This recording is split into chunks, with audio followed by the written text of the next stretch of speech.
Hey everybody, so throughout the last couple modules we've been learning a lot about the basic idea of democracy and of course this idea of a limited constitutional government. And I know that we have already gotten into a number of really interesting questions in our Genovian constitutional simulation. But in this video I want to review some of the very basic principles of the Constitution of the United States, which are talked about to some extent in Chapter 2. We're obviously going to be returning to each and every one of these topics throughout the entire semester, but I think that it's important, just given that we're starting from the very beginning, right, that we address some of these most critical pieces of our constitutional design. And as we go along in the Genovian Constitution exercise, I think it'll be very interesting to compare and contrast a little bit what we've experienced in that Constitution versus the Constitution that the framers or the founding fathers, I don't like that term, but the framers of the Constitution came up with when they convened in Philadelphia in 1787.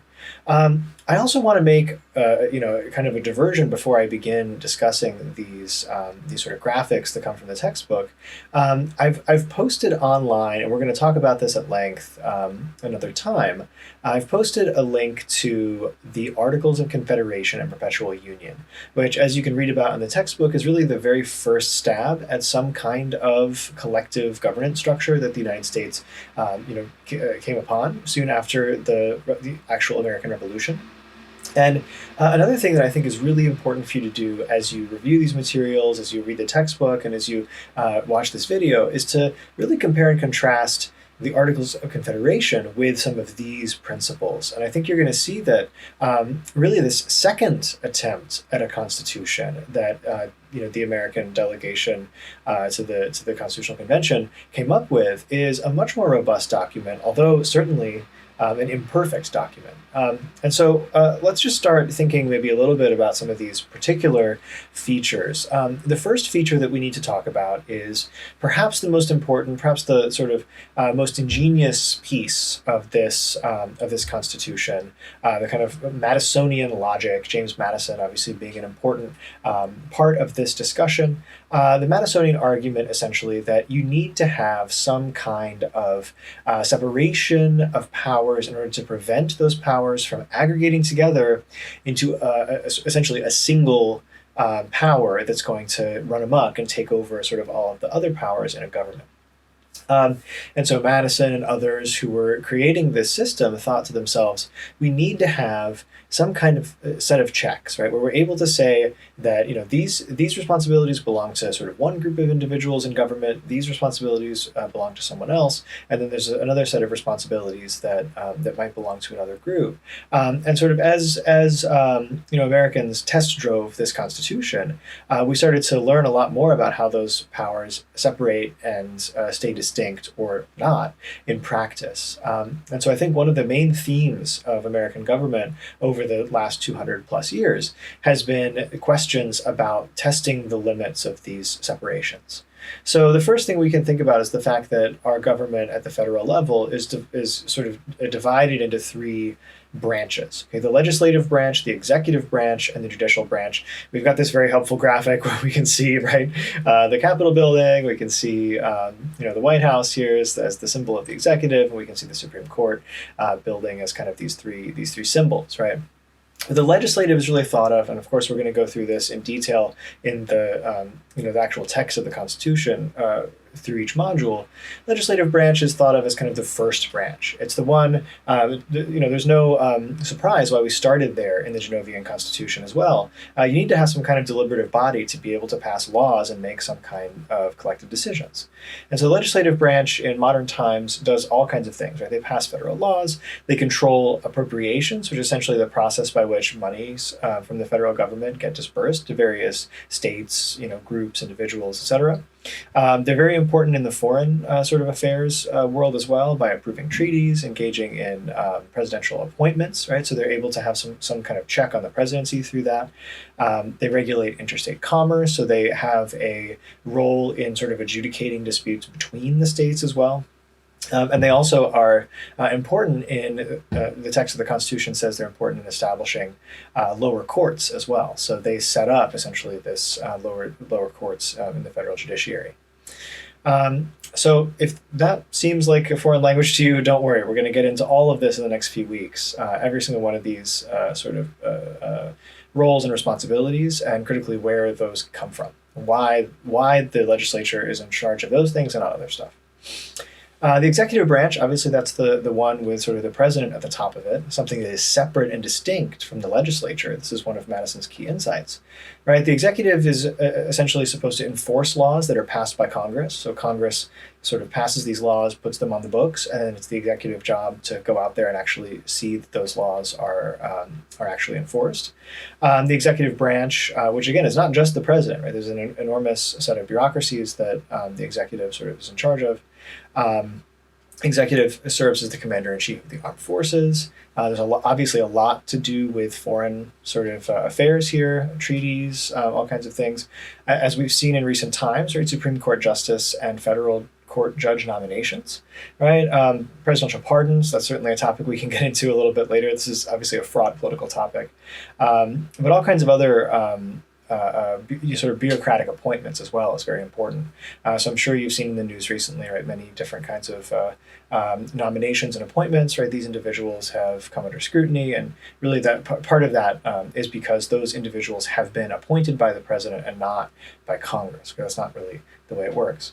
And then finally, we have the judicial branch, which is sort of the third branch as a result, essentially, of the fact that the Constitution is relatively silent on the way that the judiciary is to be set up. Again, the legislature has, partly has authority to determine many of the contours of lower courts, but the Supreme Court of the United States is an institution that has sought to understand its role over time by interpreting the Constitution itself. So successive Supreme Courts have interpreted their powers and have come up with ways in which they can behave. For example, reviewing the decisions of lower courts. This is something that was not expressly in the Constitution, but determining the constitutionality of laws. It's a really important role for this judiciary. And of course, also settling disputes between the states. Right? So this is an important function. Right? Anytime we've got some kind of federal system, we've got multiple states who are competing, much like in the Genovian simulation, coming to a head, clashing over questions of who did what, who's responsible for what. We see the Supreme Court also has these sort of goals as well. So you can see, though, that these three branches, right, if we were to combine all this power into one single sort of unitary power, that would be an incredibly strong power, certainly. But because the Madisonian framework divides power across these three different branches, who are supposed to be, and this is a key point, right, supposed to be relatively politically independent in their sort of establishment, we see that helps to sort of balance out, right, and provide certain kinds of breaks, essentially, on political power. So the question of who gets what that we're trying to answer in this course is, the answer is it's complicated, right? Because it's complicated by this three-part design of the federal institutions. So that's kind of the first thing that we need to think about, the separation of powers. We can also think about a couple of things. I want to scroll through these a little bit. You can obviously see all these in the text. But the next thing I want to mention is one of the aspects of constitutional design that was really, really, really important, really vital to the convention at the time, was this question of representation. And of course, it's the first question that we're able to think about in our constitutional convention, something that we're going to get back to in our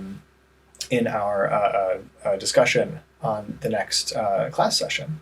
But you can see, right, that really this graphic, I think, represents to us some interesting details here, which is, of course, this idea that these states, I mean, think about like a state like Delaware, which had only about 60,000 people total living in it at the time of this convention in 1787, right? I guess this is based on the 1790 census. Okay, so it's only approximate.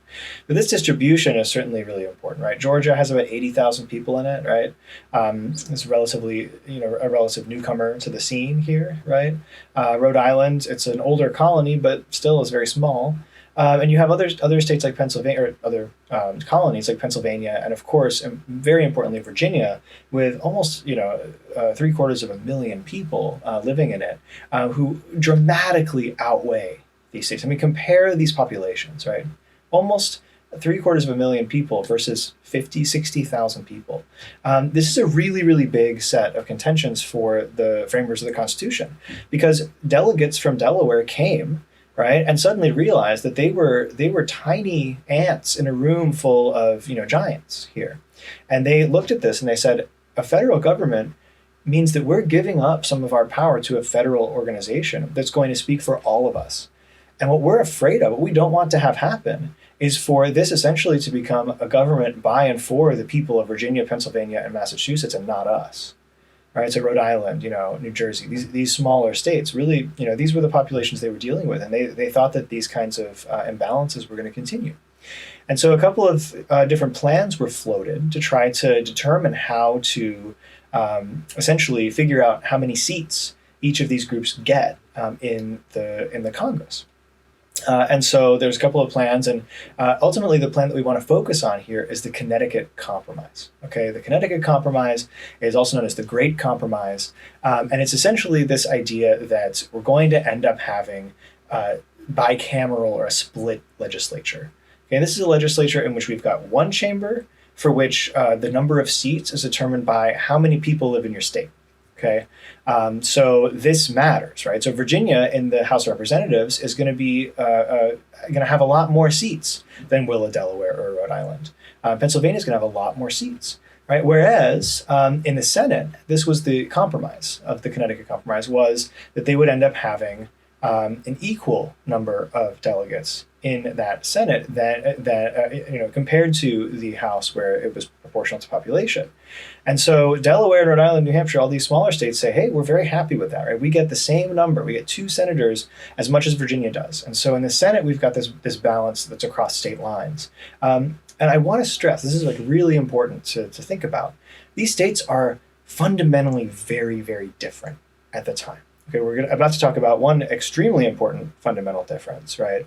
And of course, that being sort of represented here in the graphic, right, by the number of persons who were enslaved, right, in those states. This is a sordid sort of part of this, era of American history, is that, Virginia had an enormous population, but a large proportion of that population, right, had no political rights to speak of.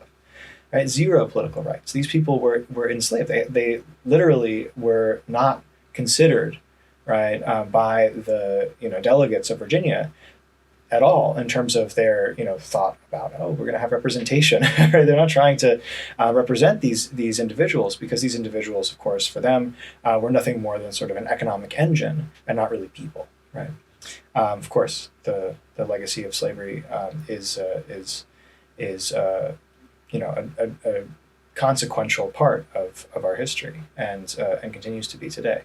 But so the Connecticut Compromise is essentially about trying to balance the fact that these states have very different populations, even free populations, right, are very different in size, but also the fact that these groups wouldn't agree, they wouldn't consent to join on to this constitutional project unless they felt like they had some guarantees that they would have their voice in this other body called the Senate. Of course, the last thing, when we think about these compromises that I think is really important to talk about, is something called the 3/5 compromise. And now I want to be very clear, okay? This is something that happens every semester. I get a few students who, on an exam, write to me about the 3/5 compromise, or they talk about it in an essay or something, and they say, oh, the 3/5 compromise was a compromise whereby these individuals, right, these enslaved individuals, got essentially 3/5 of a vote. So like when they went to vote, right, their votes, they shrunk them down into 3/5 the size of a vote. And so when they tallied up all the votes to determine who would go, to be the representatives in the state legislature or whatever, they would get 3/5 of a vote. If you really think about what the institution of slavery was, does it make sense to you that slave owners would be willing to provide 3/5 of a unit of representation to an individual who is in chains like that? If you really apply your critical thinking skills, I think that you'll come to realize that that is absolutely not the system that was proposed here. Okay, the 3/5 compromise did not afford any political rights to slaves. Right? The whole point of this government was to determine who gets what. And this institution, which was founded and built on a system ultimately of white supremacy, was saying that these enslaved individuals didn't count for anything politically, right? Again, they were an economic engine. They were not thought of essentially as being any sort of political consideration. And so what the Three-Fifths Compromise was instead was these states essentially trying to squeeze out a little bit more power relative to the other states by claiming that this population counted essentially as a count for the House of Representatives. So Virginia wanted to sit more people in the House, and Maryland and North Carolina, South Carolina wanted to sit more people in the House relative to their neighbors to the north, Pennsylvania, Massachusetts, Connecticut, some of these other states, New Hampshire, which had very few individuals who were in slavery, right? And so again, who's sitting in those seats, right? Who gets what? Is it these people? It's not, right? The whole point was to get more seats for these people, not these people. And so that Three-Fifths Compromise, again, I think is a really important concept, something that we cannot forget about, and something that we can't critically misinterpret. Because if we misinterpret that, I think that we do a great disservice to our understanding of American history, and a great disservice to our understanding of what power was at the Constitutional Convention. Right? Power at the Constitutional Convention was essentially afforded to who was there, right? The people who showed up. So the people who showed up at the Constitutional Convention essentially were men who owned property, right? Large amounts of property from their respective delegations. At that time, essentially universally, these were the only individuals who sort of had a claim to political power in their societies. And so again, those are the individuals who are crafting this set of compromises about who gets what power in the US Constitution. It would take hundreds, and I'm not exaggerating by saying hundreds, of years essentially for that system that had been perpetuated, right, to become increasingly inclusive, where essentially this first stab at a set of compromises between these states that were competing for resources critically and trying to get their fair shake, right? These compromises eventually would give way to further kinds of political compromises through pressure. Okay, and pressure from groups, right? Pressure from below. People saying, hey, we demand this representation as well, right? We demand inclusion. We demand the ability to be part of this sort of constitutional arrangement. Certainly you can go back to the Dahl reading to see a little bit of that story. But I mean, that's a critical story. It's a story we can't neglect in our discussion of the Constitution. And something, again, that, it's a hard pill to swallow. It's difficult to come to terms with in many respects. But this was, of course, when we think about the Genovian Convention, when we think about the Articles of Confederation, when we think about this convention in 1787, these are the terms of the debate, right? Part of institutions are their formation. I think one really critical lesson to take away from this study of constitutional design in the US is that while, yes, it's designed with these checks and these balances and this ability to prevent the tyrannical effects of having one single person or group of persons having power over the whole system, right? It's also something that's a product of its time and required a tremendous amount of amendment or revision over its history to become more inclusive and, according to Dahl, maybe a little bit more democratic. So think about this stuff, read Chapter 2 carefully, check out the Articles of Confederation, and really think about the stakes of each of these different rules and decisions that are being created at the time. So long.